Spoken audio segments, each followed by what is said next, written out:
Well, it's a very hot afternoon across the central plain states as we've got a trough digging in to the northwest part of the country, and as it does so, it's pumping very, very hot air from Mexico all the way to Ontario.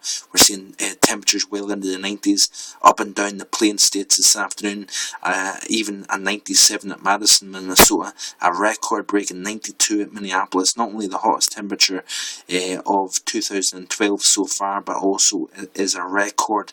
Now, over the course of the next 48 hours, we're going to be seeing a storm system off the east coast that will develop, intensify, and produce strong winds onshore across the Carolinas, up into Virginia and Delaware, and towards South Jersey as well. That will be heavy rain and accompanied by some strong onshore north to northeasterly winds. So it's going to be a pretty messy weekend, that's for sure, across the east coast. And at the same time, we've got all the ingredients coming together. Very hot, humid air coming out of the south. We've got cool, dry air coming to the northwest, and along that cold front, which will basically centre the focus of thunderstorms from Texas up through Oklahoma, Kansas, and even into Nebraska as well.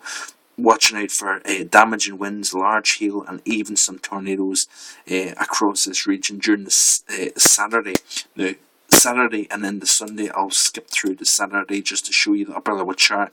Notice the trough digging that cooler, drier air further south. As it does so, of course, overrides that cold air in the mid and upper levels over top of that hot, humid air, and of course that frontal boundary activating that trigger. We're going to be seeing some strong thunderstorms developing along that boundary over the course of Saturday afternoon as well. That heating of the surface will really create the instability in the atmosphere. During Sunday, we're going to be seeing severe weather threat moving eastward, focusing more on the Ohio Valley up into the lower Midwest as well. At the same time, we're going to be seeing that heat killed across the Dakotas down in towards the western high plains. But at the same time, folks, while we're seeing that messy conditions with that upper low and surface low, should I say, as well, along the east coast, we're going to be watching all eyes on the southwest. The heat and the ridge is going to start to build. Watch this upper level feature here over the Gulf of Alaska. That will intensify. It will move southeastwards. At the same time, we're going to be seeing heat building. Look at the ridge, look at the heat starting to build. At the same time, we've got that storm system intensifying and moving southeastwards. What does that mean exactly? Now, we're going to be seeing that system moving further and further southeast. It's going to start to carve out a trough once again over the northwest. So after the weekend being cooler, unsettled, we're going to be seeing the heat build. We're going to see warming conditions up into the Oregon and Washington area. Seattle and Portland, you folks are going to warm up, going to settle down. But that will be short-lived. As that system pushes southeastwards, we are needing to watch out for the heat building northwards with that area of upper level high pressure. We're going to be seeing 90s perhaps once again in towards Salt Lake City, towards Denver as well.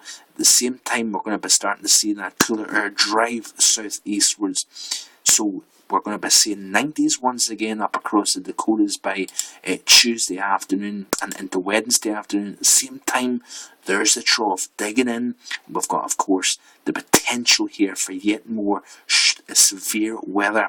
And I do have concern over this system being stronger.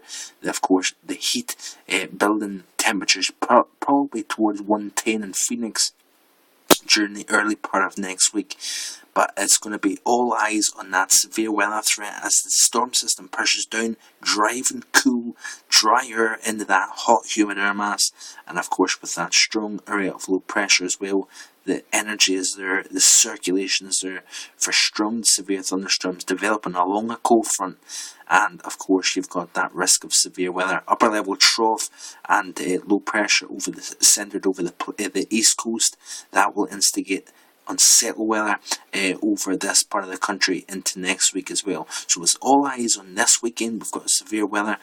The plains towards the Ohio Valley on Sunday afternoon. That will progress towards the east coast early next week. pushing more wind and rain across the east coast.